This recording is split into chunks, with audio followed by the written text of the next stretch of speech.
Sais-tu que pendant l'entretien, à la fin de l'entretien Campus France, tu peux poser des questions à la personne qui te fait passer l'entretien? Ici, je vous partage mon expérience, les conseils, les astuces concernant Campus France, Parcoursup et autres.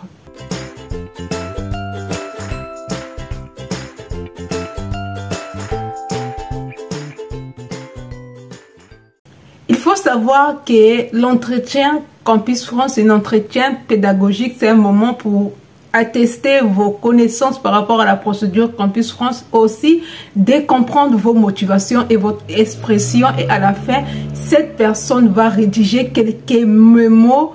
Il va donner un avis sur votre dossier. Est-ce que votre dossier vaut la peine? Est-ce que vous avez des capacités pour venir étudier en France? C'est aussi l'occasion pour vous de prouver à cette personne que vous avez des compétences. À la fin de l'entretien, la personne peut vous demander est-ce que vous avez des questions? Et c'est le moment idéal pour vous de poser des questions. Beaucoup de candidats oublient de poser des questions ou bien encore ils ont honte. Moi, si j'étais vous à votre place, je poserais certaines questions. J'ai 3 questions que je dois poser pendant l'entretien si j'étais à votre place. La première question, ça va concerner le recours. Si moi, à votre place, je vais demander à la personne, est-ce qu'il est nécessaire de faire le recours auprès de l'établissement si on n'a pas eu l'acceptation? Est-ce que c'est nécessaire en tant qu'étudiant de faire le recours? Et comment s'y prendre pour faire le recours?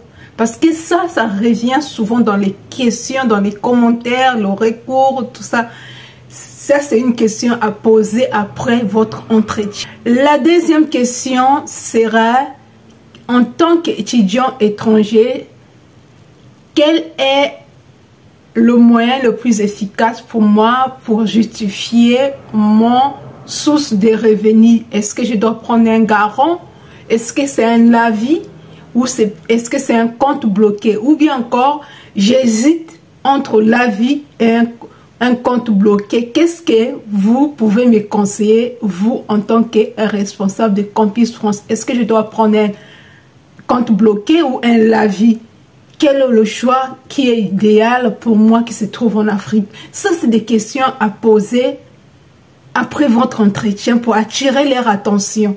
Encore une autre question, quelle est la différence entre, par exemple, une attestation d'hébergement ou une attestation de logement? Quelle est la différence entre les deux? Ça, c'est des questions que vous devez poser. Ou bien encore, est-ce que la personne qui doit m'héberger, quelles sont les capacités, par exemple, des mètres carrés pour que la personne puisse m'héberger en France? Quels sont les types de logements? Donc, combien de dispositifs, combien de chambres? Ou bien, c'est des questions que vous devez poser afin de comprendre ce qui suit. Parce que ça, c'est des questions qui suivent après votre entretien. Une fois que vous êtes accepté, vous devez faire le choix entre un garant ou un avis ou un compte bloqué. Et l'attestation d'hébergement, pareil. Vous devez choisir une attestation de logement ou un contrat de bail.